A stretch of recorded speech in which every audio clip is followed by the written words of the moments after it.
Hello hello.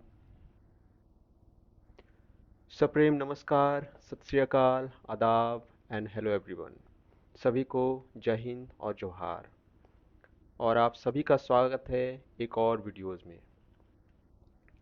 आज हम internet part 2 class लेकर आए हैं। ठीक है, कल हमने क्लास 1 करा था जिसमें हमने 5 टॉपिक्स देखे थे। Introduction, history and development, internet, important institutions regarding internet और कंपोनेंट्स ऑफ इंटरनेट। आज हम लोग इसी कड़ी में अगले टॉपिक की ओर बढ़ेंगे। तो बिना किसी अतिरिक्त समय के जाया करते हुए तो हम लोग आगे बढ़ते हैं। चलिए विद्यार्थियों, पढ़ते हैं। ठीक है, आज जो हमारा टॉपिक है हमारा कनेक्टिंग मेथड्स है। ठीक है, ये हमारा छठा टॉपिक है।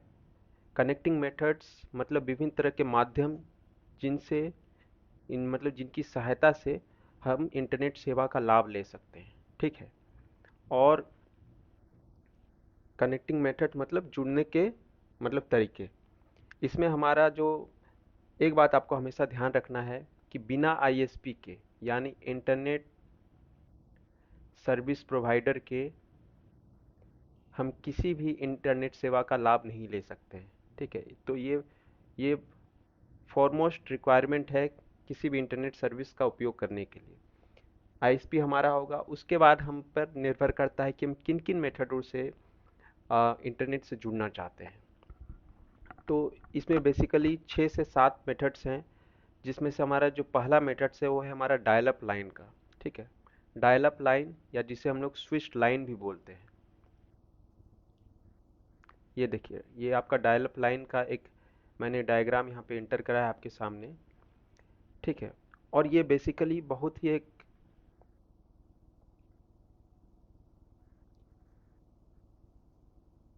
ये बेसिक और ये बहुत ही कॉमन यूज इंटरनेट मेथड है, इंटरनेट कनेक्टिंग मेथड रहा है। ठीक है, हालांकि आज के समय में इसका उपयोग उतना नहीं देखने को मिलता है, लेकिन जब तक ये हम लोग ये 3G मोड में थे। ठीक है, 4G मोड के बाद तो काफ़ी ज़्यादा रिवोल्यूशनाइज्ड हो गया, लेकिन जब तक हम 3G मोड में थे या 2G मोड में थे, ठीक है, या फिर ये लैंडलाइन जो हम लोग जिससे हम लोग इंटरनेट चलाया करते थे, तो उस समय तक ये डायल अप कनेक्शन हमारा काफ़ी पॉपुलर रहा। ठीक है, और इसे हम लोग स्विच लाइन भी बोलते हैं। स्विच लाइन भी इसे हम लोग बोलते हैं।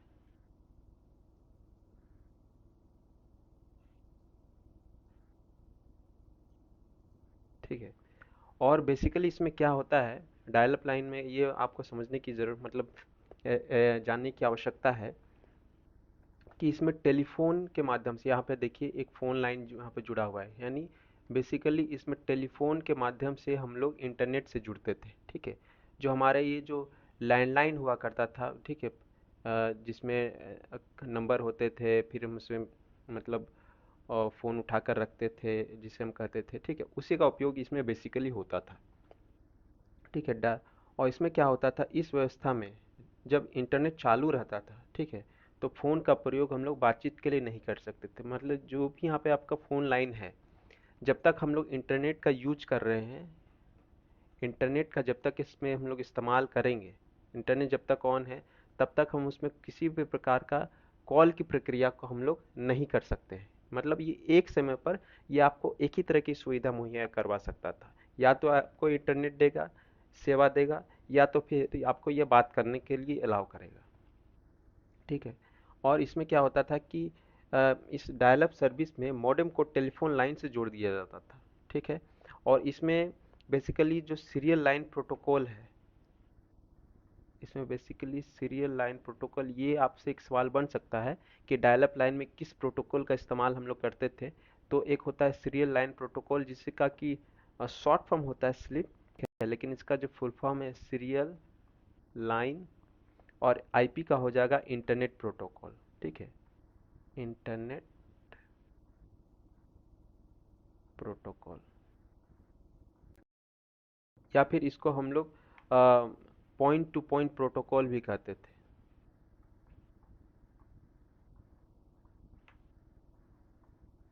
तो यहाँ पे आपसे सवाल बन सकता है कि किस तरह के कनेक्टिंग मेथड्स में हम लोग टेलीफोन लाइन का इस्तेमाल करते हैं, तो वो हमारा डायल अप लाइन होगा। ठीक है, इसकी एक जो प्रमुख विशेषता बोलिए या फिर खामी बोलिए कि एक समय पर ये आपको इंटरनेट का सेवा देगा या तो फिर आपको बात करने का ही सेवा देगा। ठीक है। दूसरा इंपॉर्टेंट तथ्य इसमें आपको याद रखना है, इसमें हम लोग सीरियल लाइन इंटरनेट प्रोटोकॉल का इस्तेमाल करते थे या फिर पॉइंट टू पॉइंट प्रोटोकॉल का इस्तेमाल करते थे। ठीक है, ये बेसिकली जो डायल अप लाइन की जो खासियत है ये इसकी थी। ठीक है, अब आ जाइए हमारा दूसरा जो है लीज लाइन। लीज लाइन को हम लोग प्राइवेट लाइन भी बोलते हैं। ठीक है, ऐसा क्यों बोलते हैं इसमें समझिए। ठीक है, इसमें बेसिकली क्या होता है, इसमें भी फोन लाइन का ही इस्तेमाल होता है। ठीक है, लेकिन ये जो फोन लाइन जो होता है ना, ये डेडिकेटेड रहता है, मतलब ये स्पेशली इसी काम के लिए इसको यूज होता है। इसीलिए हम लोग इसे प्राइवेट लाइन भी बोलते हैं या फिर लीज लाइन, प्राइवेट लाइन भी बोलते हैं। और इसमें हम लोग डेडिकेटेड, मतलब ये एक जो पार्टिकुलर जो फोन लाइन है वो मतलब डेडिकेट कर दिया जाता है, मतलब फिक्स कर दिया जाता है कि भैया हाँ नहीं, इसको लीज लाइन के लिए हम लोग इस्तेमाल करना है। इसमें क्या होता है कि दो या उससे ज़्यादा जो लोकेशंस हैं उसको ये कनेक्ट करने का काम करता है। ठीक है, इसकी एक खासियत है, लीज लाइन में आपका फ़ोन लाइन का इस्तेमाल होगा लेकिन वो डेडिकेटेड रहेगा। ठीक है, और इसमें क्या होता है कि इसमें वॉइस डाटा कम्युनिकेशन का इस्तेमाल होता है, मतलब वॉइस डाटा, मतलब इसमें हम लोग दोनों का प्रयोग किया जा सकता है। ठीक है, इस सेवा का मूल लाइन की जो क्षमता होती है, ठीक है, इसको हम लोग बाud में नापते हैं। ये आपसे सवाल पूछ सकता है कि लीज लाइन को जो हम लोग जो इसकी जो स्पीड है वो किस में नापते हैं, तो इसको हम लोग बाud में नापते हैं या फिर बीट्स पर सेकेंड में नापते हैं। ठीक है, और ये डिपेंड करता है डिस्टेंस पर। मान लीजिए डिस्टेंस आपका ज़्यादा होगा, ठीक है, तो उसमें स्पीड कुछ और होगा। डिस्टेंस आपका कुछ कम होगा तो उसमें आपका स्पीड कुछ और होगा। ठीक है, और और एक चीज़ इसकी जो खासियत है, ये बेसिकली बिजनेस लाइन में, ठीक है, इसका बिजनेस में काफ़ी इस्तेमाल देखने को मिलता है, टू एक्सचेंज डाटा।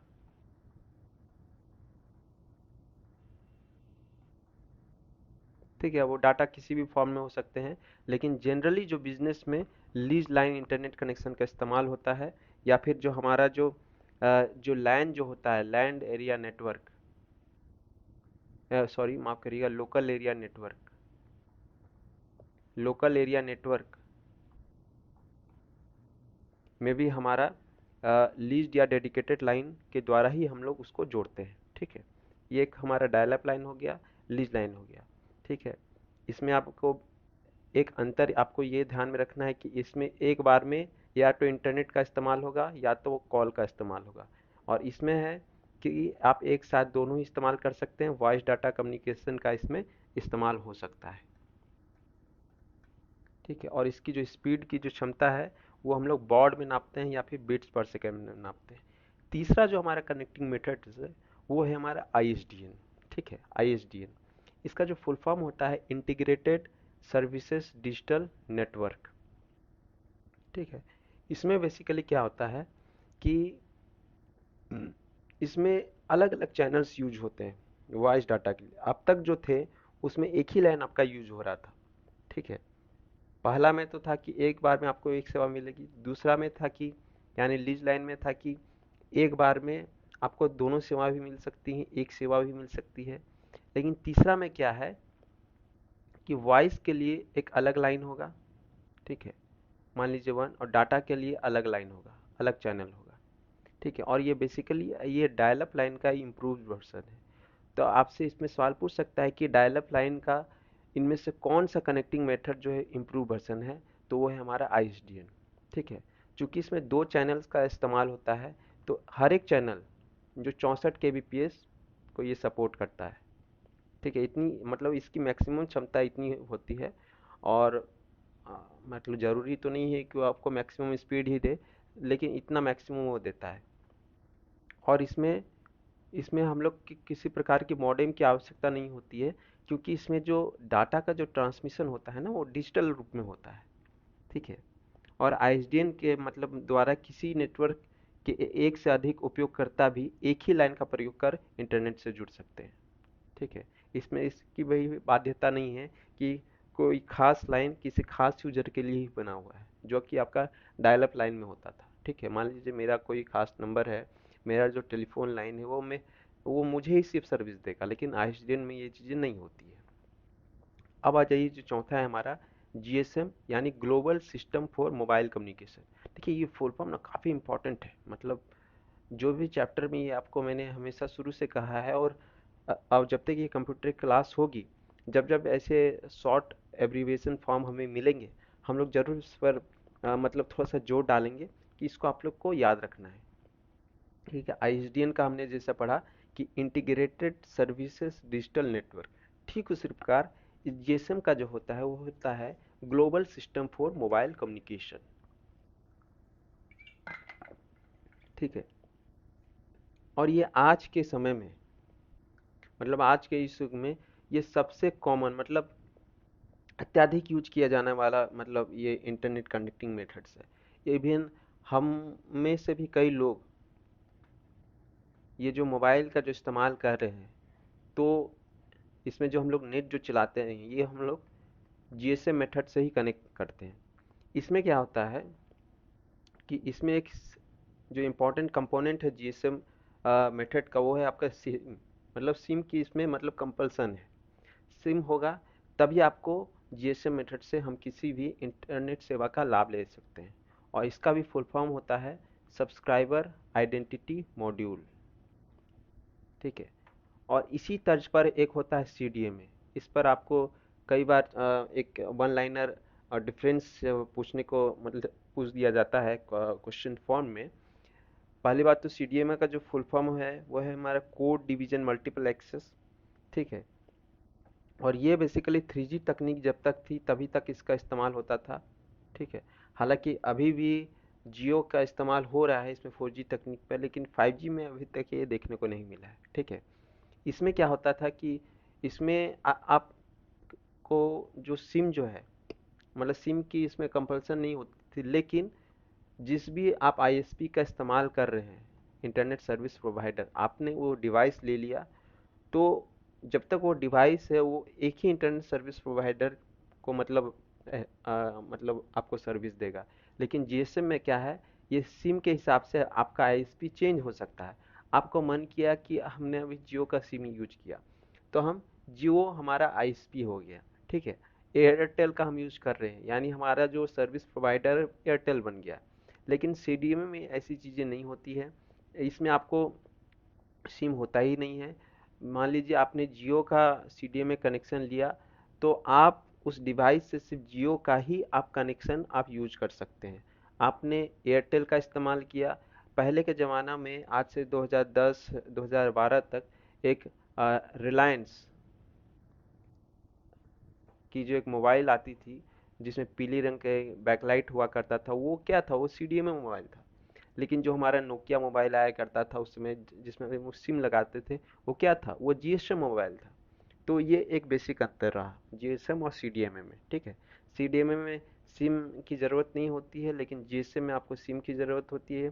सीडीएमए में आपका जो आईएसपी होता है फिक्स होता है, जीएसएम में आपका जो आईएसपी है आप अपने हिसाब से आप उसको चेंज कर सकते हैं। ठीक है, अब आ जाइए, हमारा जो अगला लाइन है वो हमारा डिजिटल सब्सक्राइबर लाइन यानी डीएसएल। इसमें क्या होता है कि इसमें टेलीफोन लाइनों का प्रयोग डिजिटल डाटा ट्रांसमिशन में किया जाता है। ठीक है, इसमें कंप्यूटर जो होता है कि हमेशा इंटरनेट से ही जुड़ा हुआ रहेगा। ठीक है, मान लीजिए हमारा इंटरनेट है, तो लेकिन जो कंप्यूटर है ना, इसमें हमेशा आपका जुड़ा हुआ रहेगा इंटरनेट से ही। यानी आप एक हिसाब से कह सकते हैं आज के संदर्भ में कि हम हमेशा ऑनलाइन ही उसमें रहेंगे। ठीक है, इसमें नेटवर्क से जुड़ने के लिए डीएसएल मॉडेम का इस्तेमाल किया जाता है, इसीलिए इस कनेक्टिंग मेथड को हम लोग डीएसएल या फिर डिजिटल सब्सक्राइबर लाइन मेथड कहते हैं। और इसमें क्या होता है कि वॉइस और डाटा हम लोग एक साथ भेज सकते हैं। ठीक है, डाटा भी भेज रहे हैं और वॉइस भी भेज रहे हैं, ये इसकी सबसे बड़ी खासियत होती है।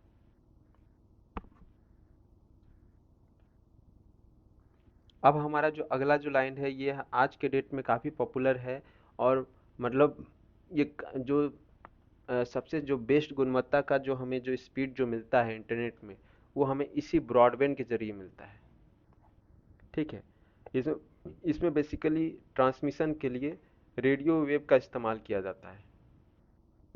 हमारा वायरलेस जो ब्रॉडबैंड होता है, इसमें रेडियो वेव का इस्तेमाल हम लोग करते हैं, नहीं, रेडियो रेडियो ध्वनियों का हम लोग इस्तेमाल करते हैं। ठीक है। इसमें आपको दो तरीके होते हैं, एक तो आप वाईफाई से कनेक्ट हो सकते हैं, दूसरा आप वाईमैक्स से कनेक्ट हो सकते हैं। ठीक है। और वाईफाई और वाईमैक्स क्या होता है, इसको थोड़ा सा जान लीजिए। देखिए, ये हमारा डीएसएल है जो हमने आपको बताया। एक होता है वाईफाई, दूसरा होता है वाईमैक्स।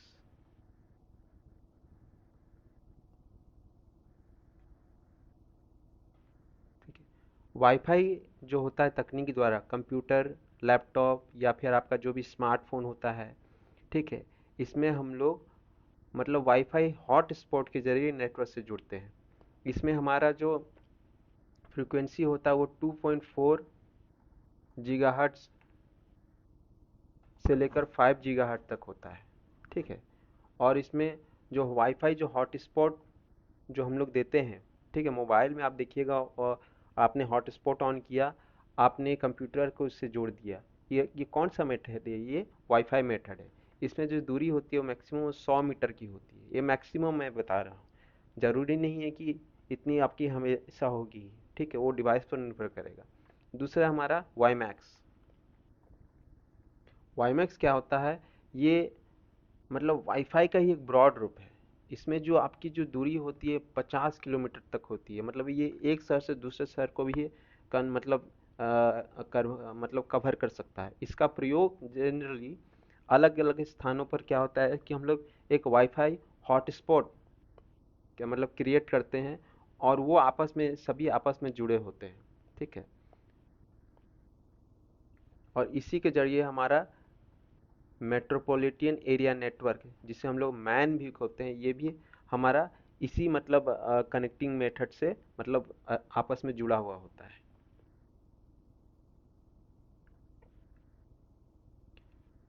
अब तो ये हमारा कनेक्टिंग मेथड्स हो गया, ये हमने आपको बता दिया।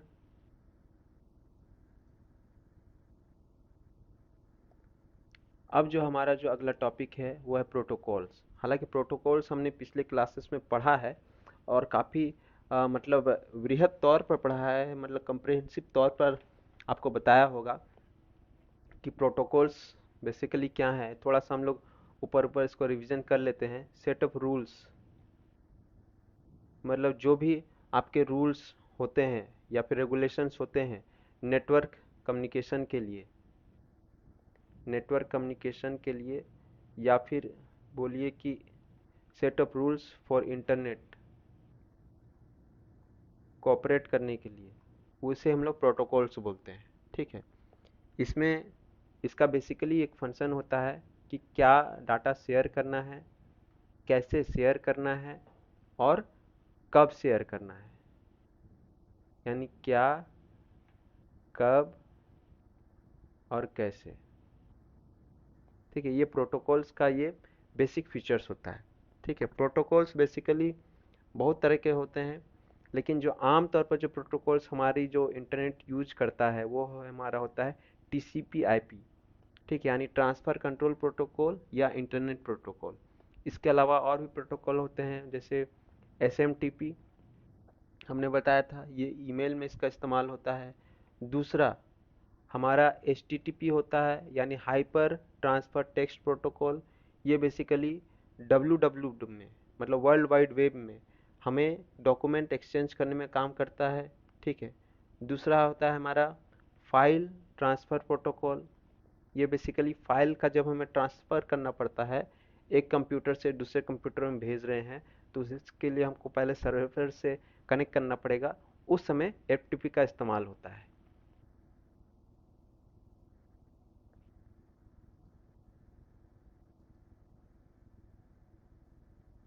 उस समय हम लोग एफटीपी का इस्तेमाल करते हैं। इसके अलावा एक होता है हमारा पॉप 3। पॉप 3 भी होता है। ठीक है। ये सभी चीज़ें हमने पिछले क्लासेस में पढ़ी हैं। इसके अलावा VoIP होता है जो कि वॉइस ओवर इंटरनेट प्रोटोकॉल होता है। ठीक है,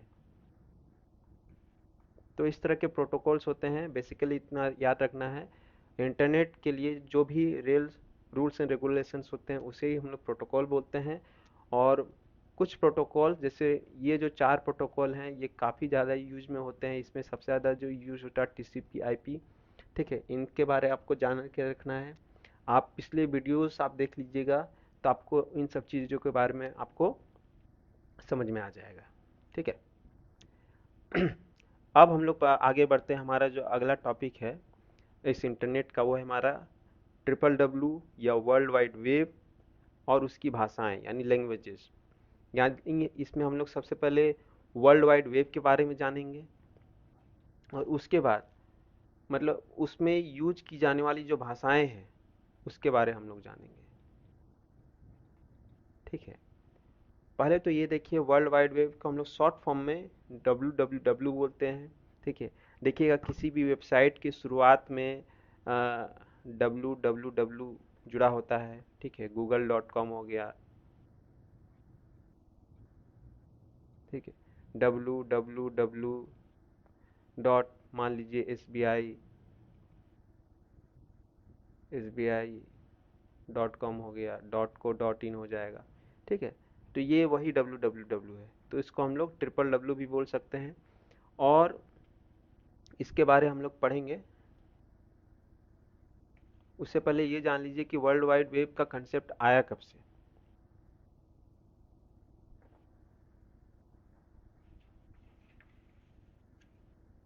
इसकी शुरुआत हुई थी 13 मार्च 1989 में।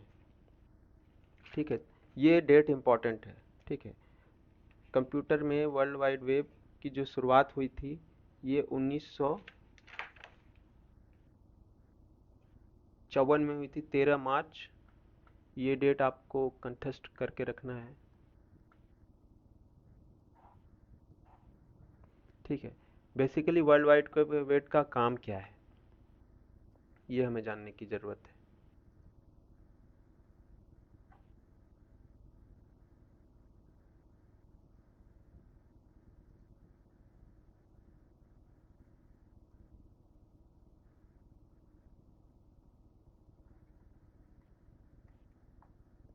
World wide web. ठीक है, इसकी शुरुआत होती है 13 मार्च 1989।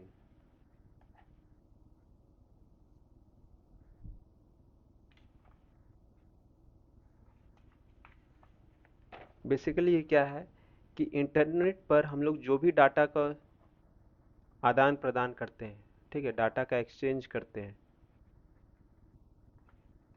या फिर आदान प्रदान जिसे हम लोग बोलते हैं, वो इसी WWW के माध्यम से करते हैं।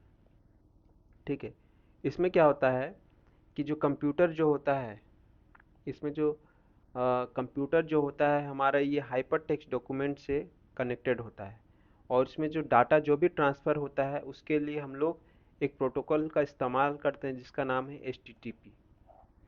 यानी HTTP एक आपसे ये पूछ सकता है कि WWW में डाटा ट्रांसफ़र के लिए किस प्रोटोकॉल का हम लोग इस्तेमाल करते हैं, तो डैट इज़ HTTP।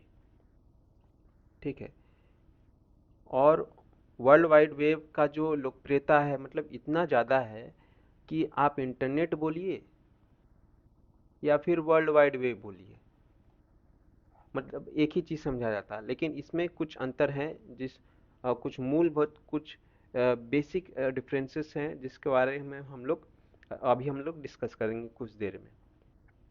ठीक है, और इस WWW में मान लीजिए आपने WWW खोला, वर्ल्ड वाइड वेब, इसमें जो हर एक जो पेज जो होता है जिसमें आपको जो भी इंफॉर्मेशन दिखेगा वो आपका वेब पेज कहलाता है।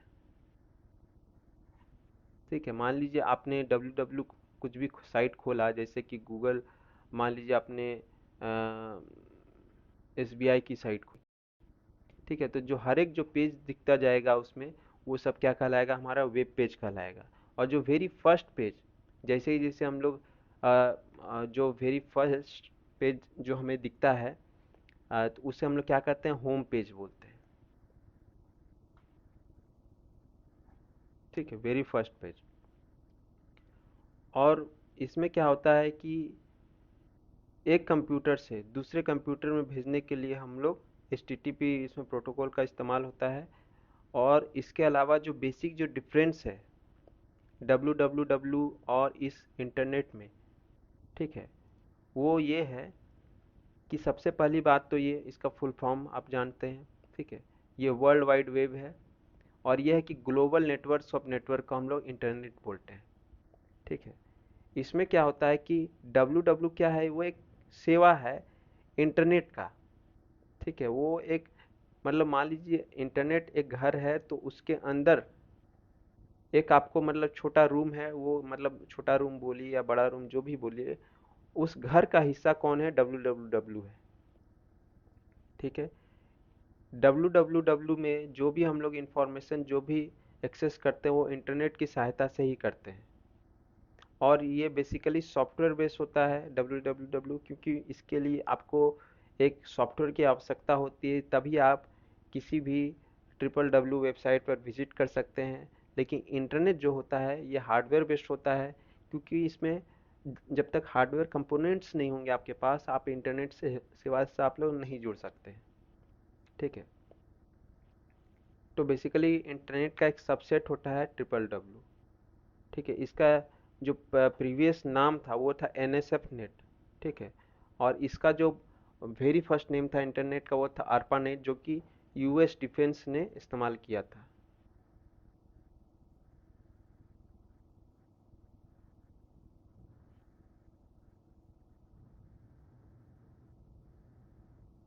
ठीक है, और इसमें www में आपका HTTP प्रोटोकॉल का इस्तेमाल होता है, लेकिन आपका इस इंटरनेट में आपका TCP IP का इस्तेमाल होता है। ठीक है, अब ये तो चीज़ें कुछ बेसिक डिफरेंस हो गई। अब चूंकि ये www जो होता है ये कुछ लैंग्वेजेस का इस्तेमाल करता है, जिसके सहायता से ही ये हमें मतलब रिजल्ट शो कर पाता है। ठीक है, अब ये मतलब मान के चलिए कि www का एक अपना लैंग्वेज है, जिससे कंप्यूटर क्या है, वो बाइनरी लैंग्वेज को समझता है। ठीक है, जो जीरो या वन पर होता है। ठीक है, ठीक उसी प्रकार से www का एक कुछ अपने कुछ लैंग्वेजेस होते हैं, और एक नहीं, इसके कई सारे लैंग्वेजेस होते हैं। ठीक है, पहला है हमारा HTML, जिसे कि हम लोग हाइपर टेक्स्ट मार्कअप लैंग्वेज बोलते हैं। ठीक है, और ये सबसे ज़्यादा यूज किया जाने वाला लैंग्वेज है। इसमें बेसिकली क्या होता है कि हाइपर टेक्स्ट हो गया, हाइपर लिंक हो गया, इसका मतलब इस्तेमाल होता है वेब पेज बनाने में। और ये वेरियस मतलब इसमें जो हाइपर लिंक का जो काम होता है, ये लिंक को कनेक्ट करता है। मान लीजिए आपको यहाँ पर ये हाइपर लिंक जो होता है ये ब्लू कलर से दिखेगा आपको। इसमें कुछ आपको जो भी टेक्स्ट मेंशन रहेगा, जब आप इस पर क्लिक करेंगे तो ये आपको किसी और वेब पेज पर ले जाएगा। ठीक है, उसे हम लोग हाइपर लिंक बोलते हैं। हाइपर टेक्स्ट क्या होता है, ये क्या होता है कि ये टेक्स्ट के फॉर्म में भी हो सकता है, इमेज के फॉर्म में भी हो सकता है, या फिर कोई भी ग्राफिक के फॉर्म में हो सकता है। ठीक है, आप सेम पेज में होगा, या तो आपको सेम पेज में ले जाएगा या तो फिर अदर पेज में ले जाएगा। ठीक है, और ये बेसिकली डार्क ब्लू या अंडरलाइन इसमें पाया जाता है। और इसमें जब आपको कर्सर जब आप मूव करते हैं, ठीक है, कर्सर जब मूव करते हैं तो वो एक हैंड इमेज वहाँ पे आपको डेवलप करता है। ठीक है, तो ये वेरी इंपॉर्टेंट चीज़ है, इसको आपको ध्यान में रखना है HTML के रिगार्डिंग। अब आ जाइए हमारा XML, इसका फुल फॉर्म होता है एक्सटेंसिबल मार्कअप लैंग्वेज। ये बेसिकली क्या होता है कि www में जो भी डाटा हमारा जो स्टोर्ड होता है या फिर ट्रांसफ़र होता है HTML के वेब पेज पर, उसमें इसका इस्तेमाल होता है। ठीक है, तीसरा जो हमारा है XHTML, जिसका कि फुल फॉर्म है एक्सटेंसिबल HTML। अब इसमें आप लोग चूंकि HTML के बारे जानते ही हैं, HTML का फुल फॉर्म उसको जोड़ लीजिए। ठीक है, तो ये बेसिकली HTML और XML का ये सम्मिश्रण है। ठीक है, उसको मिलाकर जो लैंग्वेज जो इस्तेमाल होता है उसे ही हम लोग XHTML बोलते हैं। अब आ जाइए जावा स्क्रिप्ट। इसके बारे तो शायद ही आपने ही नहीं सुना होगा। जावा स्क्रिप्ट एक समय इसकी काफ़ी धूम हुआ करती थी। अब तो काफ़ी एडवांस लैंग्वेजेस आ गए हैं कंप्यूटर की दुनिया में। ठीक है, और ये एक बेसिकली एक सॉफ्टवेयर लैंग्वेज है जिसका डेवलपमेंट किया था सन माइक्रो सिस्टम ने। तो ये आपसे सवाल पूछ सकता है। ठीक है, और ये बेसिकली वेब पेज के डेवलपमेंट में इसका इस्तेमाल हम लोग करते थे। इसमें क्या होता था, ये बेसिकली एक स्क्रिप्टिंग लैंग्वेजेस था।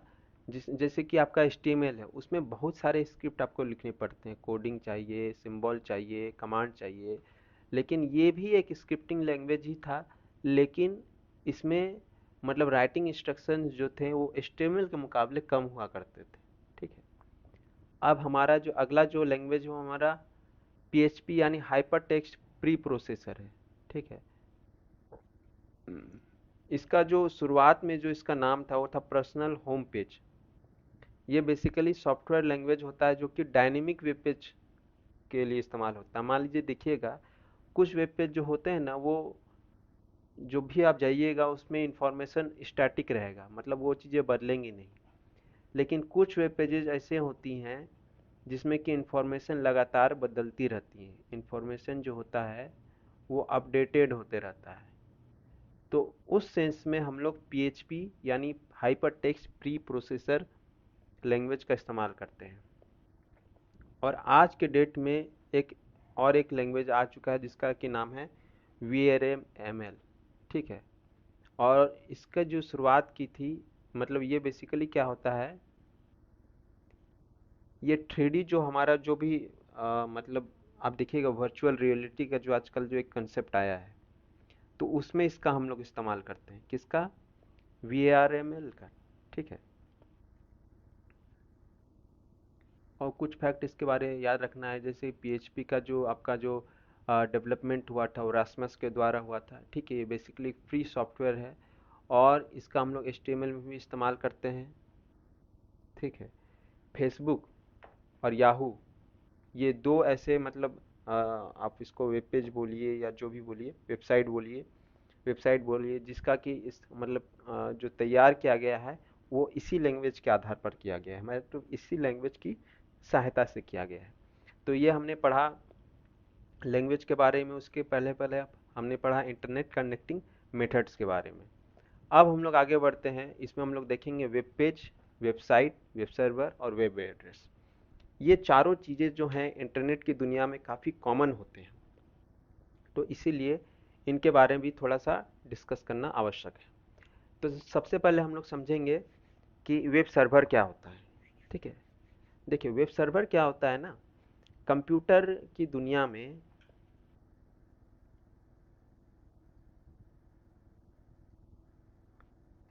कंप्यूटर की दुनिया में जो भी हम लोग इंटरनेट के लिए इंफॉर्मेशन एक्सेस करना चाहते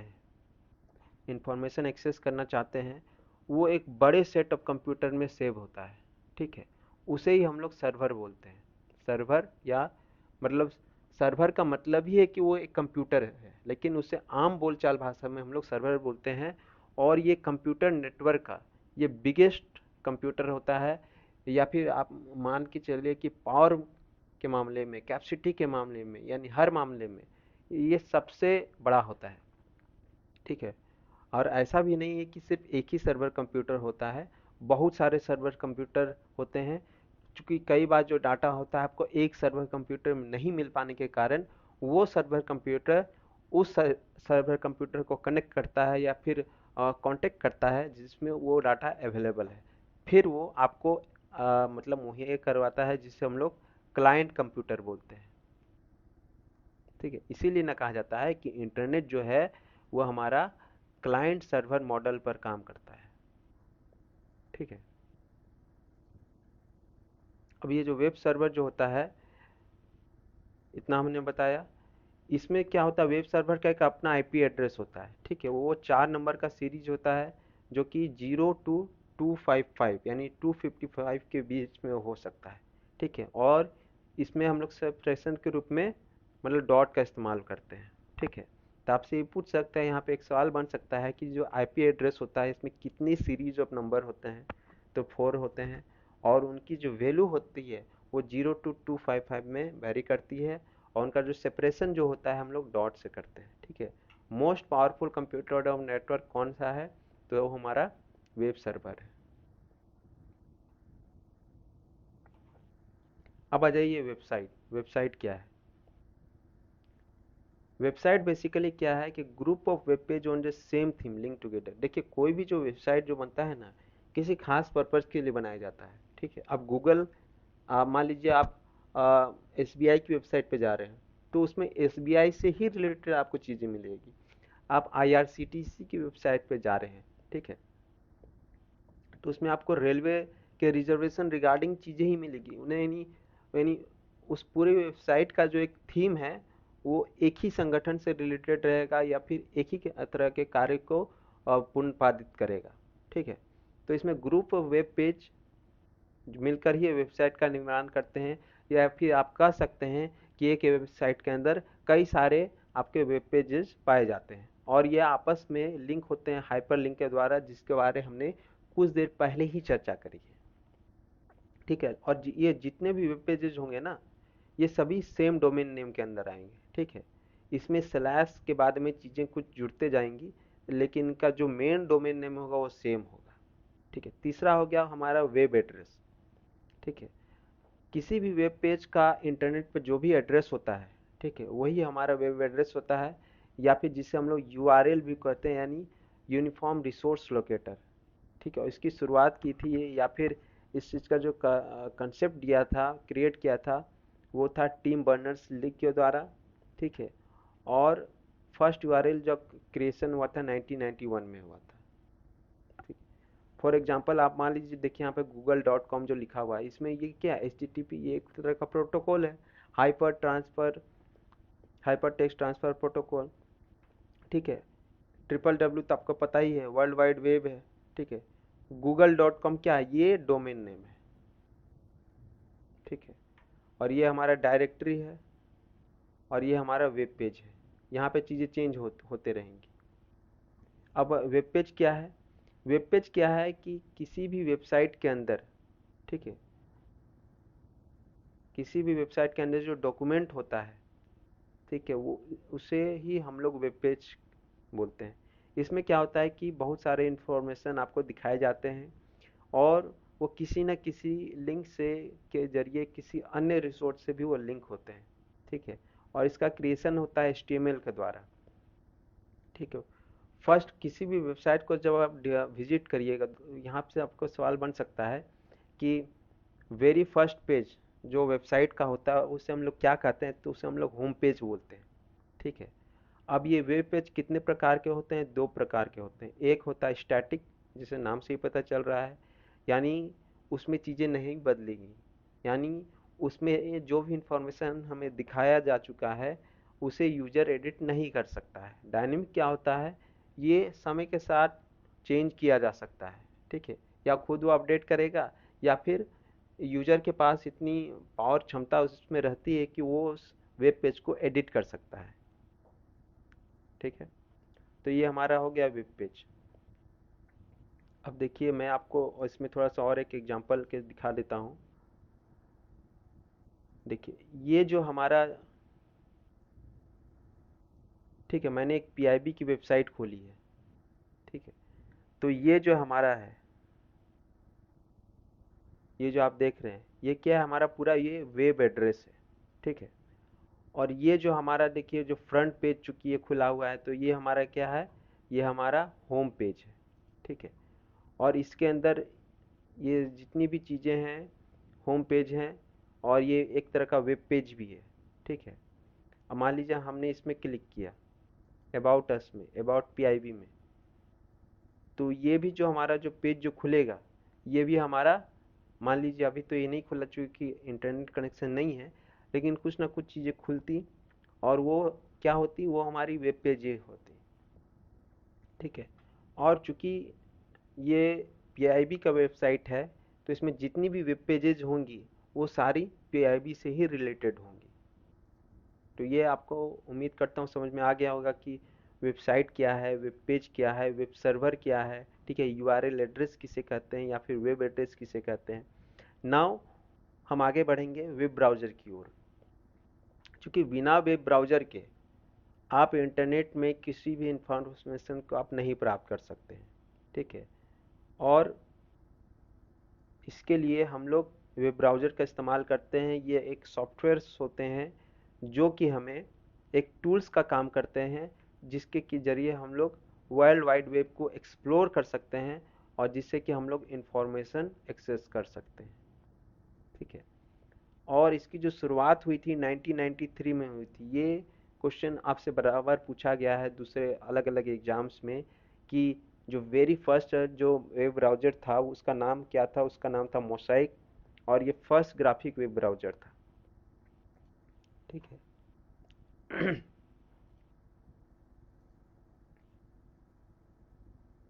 ये देखिए, ये जो फर्स्ट ग्राफिक वेब ब्राउज़र था और इसकी जो शुरुआत हुई थी वो हुई थी 1993 में। इसके बाद 1994 में एक वेब ब्राउज़र आया जिसका कि नाम था एओएल, ग्लोबल ऑपरेशन लिमिटेड। उसके बाद 1995 में आया ये ओपेरा मिनी। मोबाइल के संदर्भ में ओपेरा मिनी होता है और कंप्यूटर के संदर्भ में ये ओपेरा वेब ब्राउज़र होता है। 1995 में आया इंटरनेट एक्सप्लोरर, जो कि विंडोज़ में ये काफ़ी पॉपुलर हुआ।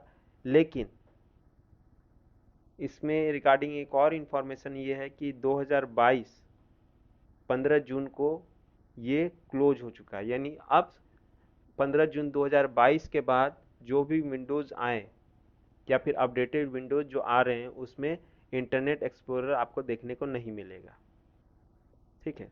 उसके जगह ये माइक्रोसॉफ्ट एज मिलेगा, जो कि ये है, ठीक है। फिर 1998 में आया हमारा मोजिला, मोजिला के द्वारा फायरफॉक्स। फिर हमारे 2004 में आया, 2007 में आया सफारी। और ये किसके द्वारा लाया गया था, ये बेसिकली एप्पल के द्वारा लाया गया था अपने आईफोन या फिर आईपैड या फिर मैक डिवाइसेस के लिए। तो यहाँ पे आपसे देखिए, यहाँ पे सवाल कैसे बनेंगे। पहला, तो जो वेरी फर्स्ट वेब ब्राउज़र है या फिर फर्स्ट ग्राफिक वेब ब्राउज़र कौन सा है। दूसरा, ये कौन सा वेब ब्राउज़र किस साल आया, ठीक है। कोई इंपॉर्टेंट वेरी इंपॉर्टेंट फैक्ट्स होगा, जैसे कि इंटरनेट एक्सप्लोरर कब बंद हुआ, तो 15 मार्च 2000 15 जून 2022 को। सफारी, सफारी किस कंपनी के द्वारा लाया गया, तो एप्पल के द्वारा लाया गया, ठीक है। फायरफॉक्स किसके द्वारा लाया गया, मोजिला के द्वारा लाया गया, ठीक है। इसके बाद हमारा आया 2008 में गूगल के द्वारा क्रोम। तो आपसे डायरेक्ट ये तो पूछ सकता है ये कब आया गूगल क्रोम, तो 2008 में आया। या फिर आपसे ये पूछ सकता है कि क्रोम वेब ब्राउज़र था ये किस कंपनी के द्वारा लाया गया, गूगल था, मोजिला था, ठीक है, एप्पल था या फिर कौन था, तो वो था गूगल था, ठीक है। और एक चीज़ है हमारा first web browser for India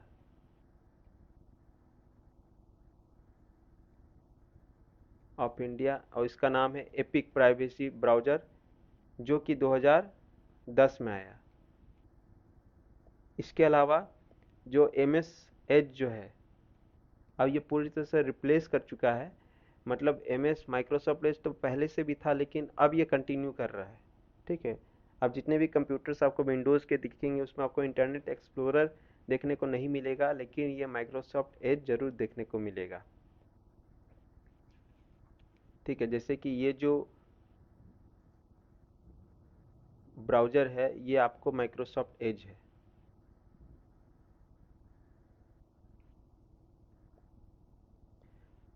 और माइक्रोसॉफ्ट एज जो है ये बेसिकली क्या है, ये कि मॉडिफाइड वर्जन है आपका,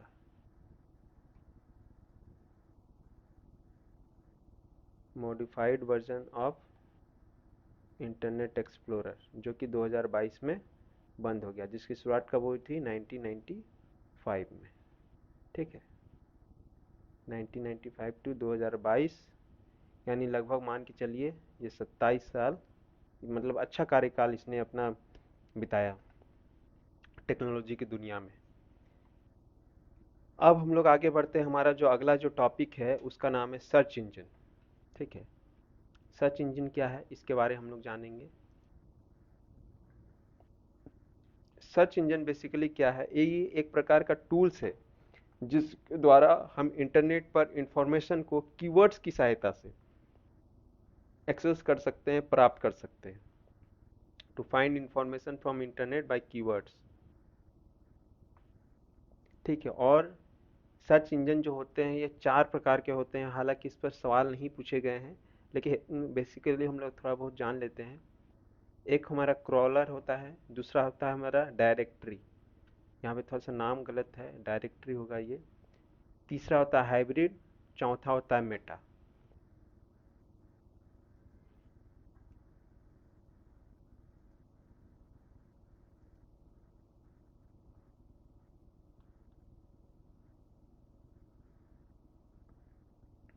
सर्च इंजन,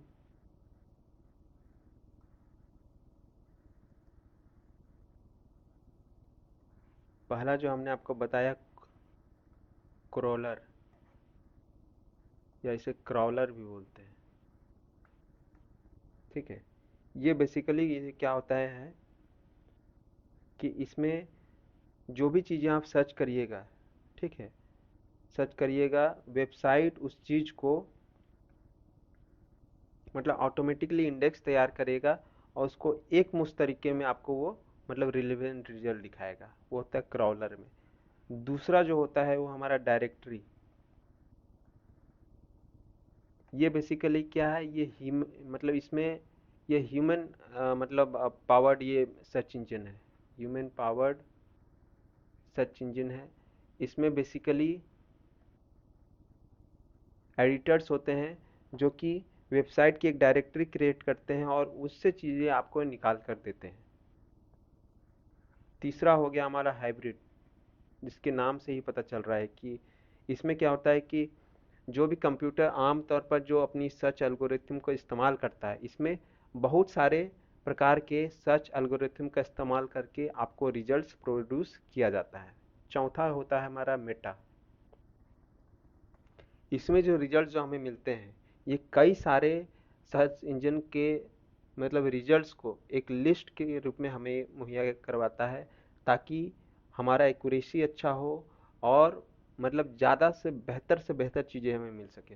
क्योंकि आपने मान लीजिए कोई भी चीज़ एक चीज़ सर्च करी, लेकिन उसके पीछे बहुत सारे सर्च इंजन काम कर रहे हैं, तो जाहिर सी बात है वो आपको ज़्यादा रिजल्ट्स देंगे और ज़्यादा आपको बेहतर रिजल्ट्स देंगे। तो यही होता है। तो अब बेसिकली आपको उसको बस इसमें इतना ध्यान रखना है कि सर्च इंजन जो होते हैं वो 4 प्रकार के होते हैं, क्रॉलर, डायरेक्टरी, हाइब्रिड और मेटा। ठीक है।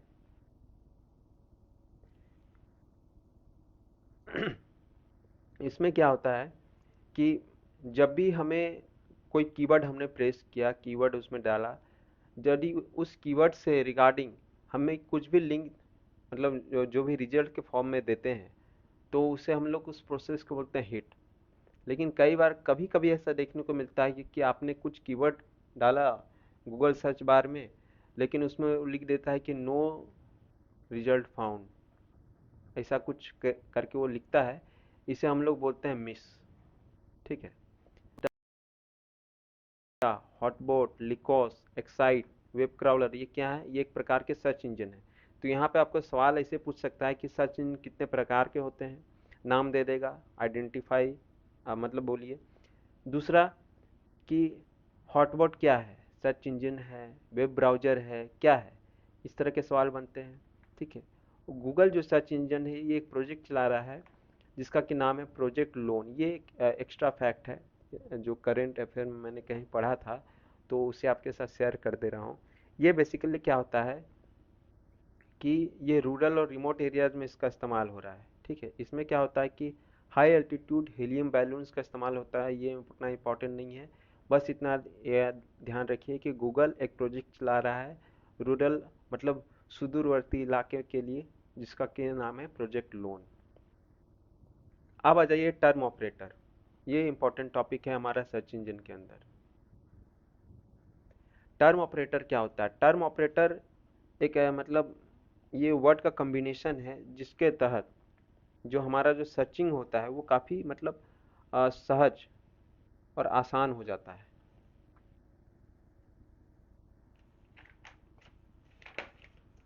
ठीक है। इसमें जो कुछ जो मेन में जो बेसिक चीज़ पहला है हमारा एंड। एंड मतलब प्लस। इसमें क्या होता है, ये डिफ़ॉल्ट ऑपरेटर होता है किसी भी सर्च इंजन का। इसमें क्या होगा, जो रिजल्ट जो होगा, मान लीजिए आपने दो कीवर्ड्स के बीच में एंड जब भी लगाया, इसको थोड़ा सा हम लोग डिस्कस करते हैं अच्छे से।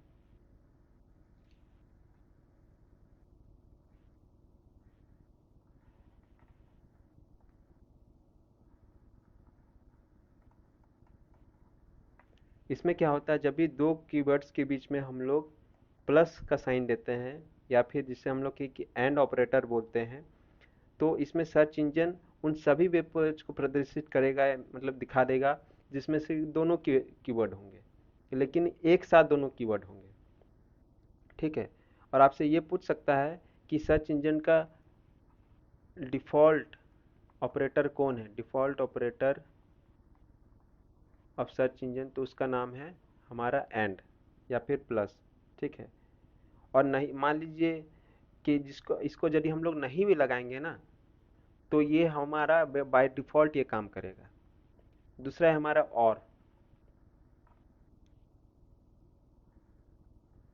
और में क्या होता है कि मान लीजिए दो कीवर्ड के बीच में हमने लगाया, तो दोनों में से जो भी अवेलेबल होगा ये हमें दिखा देगा। मान लीजिए किसी भी पेज में एक अवेलेबल है तो वो भी दिखा देगा, किसी पेज में दूसरा अवेलेबल है तो वो भी दिखा देगा। लेकिन एंड में क्या होता था कि दोनों अवेलेबल होता था। तीसरा है हमारा नॉट।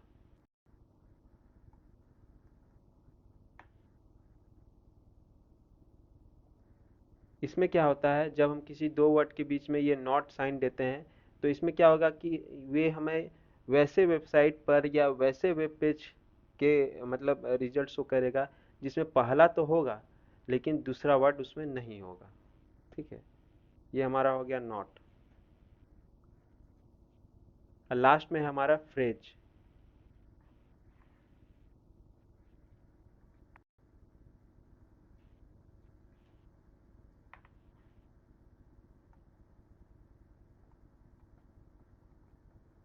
फ्रेज फ्रेज में क्या होता है कि इसमें हम लोग इन्वर्टेड कॉमा के अंदर अपने कीवर्ड्स को लिखते हैं और इसमें सर्च इंजन उस वेब पेज को ही मतलब शो करेगा जिसमें कि पूरा फ्रेज जो है एक साथ होगा। मान लीजिए लिखा आई एम ए बॉय और आपने इसे ऐसे कर दिया, तो ये उन्हीं वेबसाइट को दिखाएगा या उन्हीं वेब पेज को दिखाएगा जिसमें ये पूरा लाइन मतलब एक साथ होगा। ठीक है। तो ये हमारे कुछ टर्म ऑपरेटर हो गए जो कि बेसिकली सर्च इंजन पर हमें डिजायर रिजल्ट्स देखने में काफ़ी मतलब सहजता प्रदान करते हैं या फिर प्रभावी प्रदान करते हैं। ठीक है। अब जो है हमारा अब अगला है कि जो पहला जो सर्च इंजन था वो हमारा कौन था? आर्की, जो कि 1990 में आया था यूएसए में। तो ये आपसे सवाल डेफिनेटली बन सकता है। सर्च सर्फिंग एक जो टर्म है, काफ़ी इंपॉर्टेंट टर्म आपने सुना होगा। ये बेसिकली क्या होता है, जब किसी इंफॉर्मेशन की तलाश में हम लोग एक पेज से दूसरे पेज ट्रेवल करते हैं, जैसे होता है ना कि आप ट्रेवल कर रहे हैं तो आप एक जगह से दूसरे जगह जा रहे हैं, दूसरे से तीसरे जगह जा रहे हैं, इसको हम लोग क्या होता है, एक्सप्लोर करना। ठीक है। लेकिन जब वही इंटरनेट की दुनिया में किसी इंफॉर्मेशन को प्राप्त करने के लिए हम लोग एक वेब पेज से दूसरे वेब पेज में जा रहे हैं, तीसरे वेब पेज में जा रहे हैं, उसे हम लोग करते हैं सर्फिंग। ठीक है। और इसमें जो सबसे पहला जो हमारा आया था याहू और नेटस्केप 1994 में, दूसरा आस्क आया 1996 में, तीसरा 98 में गूगल, 2004 में खोज और 2006 में भारत के द्वारा क्या लाया गया था, गुरुजी। तो ये हमारा आज का जो लेसन है। आज हमने इतने सारे टॉपिक्स इसमें डेवलप पढ़े।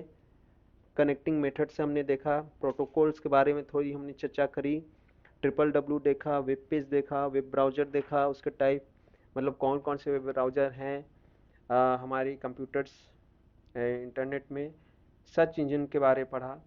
कल हम लोग कोशिश करेंगे इस चैप्टर को पूरी मतलब अगले क्लास में समाप्त किया जाए, जो कि जो बाकी जो टॉपिक्स हैं, IP address, DNS, URL, like that. ठीक है। और उम्मीद करता हूँ कि आज का भी ये क्लास आपके लिए उपयोगी साबित होगा और आपको मैं बेहतर तरीके से समझाने में सफल हो पाया हूँगा। ठीक है। Now I am signing off. तब तक के लिए आप सभी स्वस्थ रहें, मस्त रहें और सकारात्मक कार्यों में व्यस्त रहें, और एक ऐसे समाज का निर्माण करते रहें जिसमें आसपास के बच्चे, बुजुर्ग और महिलाएं सहज और सुरक्षित महसूस करते रहें। ठीक है। जय हिंद, वंदे मातरम, जोहार झारखंड।